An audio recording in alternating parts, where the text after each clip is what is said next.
Hey guys, welcome to another food diary. I apologize for this really bad lighting. It is very early. I'm at work.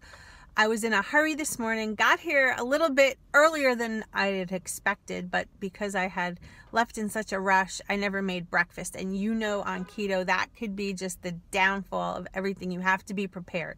So what I did was I stopped by a McDonald's and I bought myself a sausage patty and some scrambled eggs. Not the best choice because I like to stick with the whole foods and not the processed junk from fast food restaurants. However, that is what I'm having because I know when I get upstairs to my unit, there's always some kind of donut or pastry box from a patient's family or what have you. And when you don't eat your meals, you have a tendency, if you're like me, to be hungry and then just dive into whatever. So over the past few years, I've been able to stave away from that and continue on my keto journey. And so what better thing to do than to stop at Mickey D's and get a what is it called? A breakfast sausage patty and 2 scrambled eggs. So they put it in a plate. I'm going to show you what that looks like, and I hope you enjoy this food diary. And thank you all for your positive comments about these food diaries. I really hope they do help. I've already hit well beyond the maximum of followers that I can on my Fitness Pal, and so many of you asked me to see my diary, and since I can't provide that with you, this is the best next thing.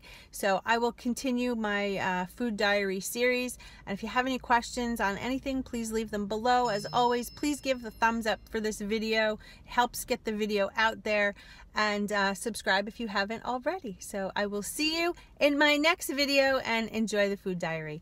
Bye guys. Oh, stay focused. Bye. Alright guys, so here she is in all her glory. My 2 scrambled eggs and my sausage patty from McDonald's. This entire breakfast cost me $4.04. And I have to say, when running late, don't gyp yourselves. Feel free to stop at a fast food place. Even though it's not the best choice, at least you won't go too long without eating. You can get your good fats in and the proteins and enjoy a wonderful hot breakfast. McDonald's is one of my favorite spots if I have to do this on the fly, so I just wanted to keep you informed. Moving on to lunch. Here's a salad that I got at the hospital. It is about 1 cup of spinach. It's got some Kalamata and black and green olives, a couple of walnuts. We've got some cucumber, tomato, and on top of this is 1 tablespoon of extra virgin olive oil and just a very tiny bit of balsamic vinegar. I have some Himalayan salt and pepper on top as well. I also had a side of a little bit of 80/20 ground beef burger, but I had eaten that and then realized I never took a picture. So that alongside of this salad was my lunch. And again, I got this at work in our cafeteria. So when I got home for dinner, I decided that I really was in the mood for tacos, and obviously we can't have the shells. So I melted some cheddar and some Mexican cheese into a pan. And I do this, I literally keep it in the pan until it browns, and I keep pressing my fork against it to check the consistency of it because we want it to inevitably become a taco shell.